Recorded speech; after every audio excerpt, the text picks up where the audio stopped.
जय श्री राधे राधे। भगवान विष्णु का मोहिनी रूप और भस्मासुर का कथा। सृष्टि के प्रारंभिक काल में देवताओं और असुरों के बीच निरंतर संघर्ष चलता रहता था। असुर अपनी शक्ति बढ़ाने के लिए कठोर तपस्या करते थे और जब भी वे प्रसन्न होकर भगवान से वरदान प्राप्त कर लेते तो अक्सर उस शक्ति का दुरुपयोग करते।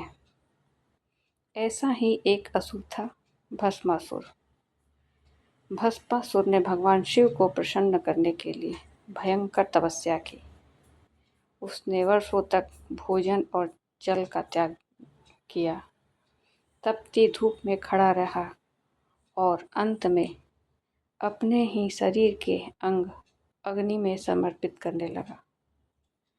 उसकी यह भक्ति और समर्पण देखकर भगवान शिव प्रसन्न हो गए। एक दिन कैलाश पर्वत पर प्रकट होकर उन्होंने कहा, वत्स, मैं तुम्हारी तपस्या से प्रसन्न हूँ, वर मांगो। भस्मासुर ने चालाकी से कहा, हे महादेव, मुझे ऐसा वरदान दे कि मैं जिसके सिर पर हाथ रखूं वह तुरंत भस्म हो जाए।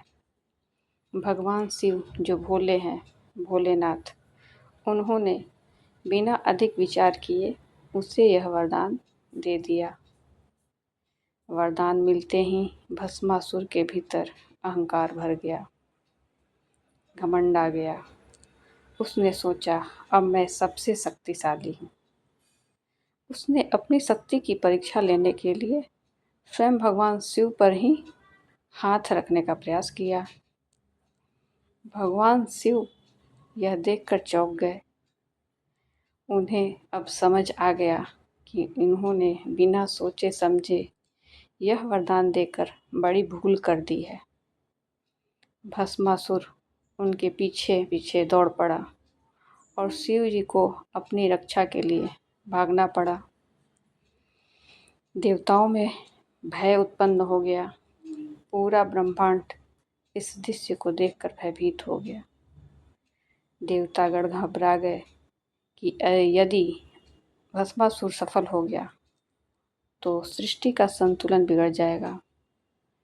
तब सभी देवता भगवान विष्णु के पास पहुँचे और उनसे सहायता मांगी। भगवान विष्णु मुस्कुराए और बोले, इस समस्या का समाधान बल से नहीं, बुद्धि से होगा। तब उन्होंने एक अद्भुत, मनमोहक और अत्यंत सुंदर स्त्री का रूप धारण किया, जिसे मोहिनी कहा जाता है। उनकी सुंदरता इतनी अलौकिक थी कि उसे देखकर कोई भी मोहित हो जाए। जब भस्मासुर ने मोहिनी को देखा तो वह अपनी सारी शक्ति और उद्देश्य भूल गया। वह उनके रूप में पूरी तरह डूब गया। मोहिनी ने मुस्कुराकर कहा, हे वीर, मैं तुमसे विवाह कर सकती हूँ, लेकिन पहले तुम्हें मेरे साथ नृत्य करना होगा। भस्मासुर तुरंत तैयार हो गया। मोहिनी ने नृत्य शुरू किया और भस्मासुर उनकी हर चाल का नकल करने लगा। धीरे धीरे मोहिनी ने अपने हाथ सिर पर रखा और भस्मासुर ने भी वैसा ही किया। जैसे ही उसने अपने सिर पर हाथ रखा, वह उसी क्षण भस्म हो गया। इस प्रकार भगवान विष्णु ने सुंदर मोहिनी रूप ने भगवान शिव को बचा लिया और संसार को एक बड़े संकट से मुक्त किया। भगवान शिव प्रकट हुए और विष्णु जी को धन्यवाद दिया। भगवान शिव अत्यंत भोले और दयालु हैं, लेकिन उनकी कृपा का दुरुपयोग विनाश का कारण बन सकता है। नहीं, सुंदरता और बुद्धि का उपयोग भी धर्म की रक्षा के लिए किया जा सकता है। अहंकार हमेशा पतन का कारण बनता है। जय जय शिव शंभू।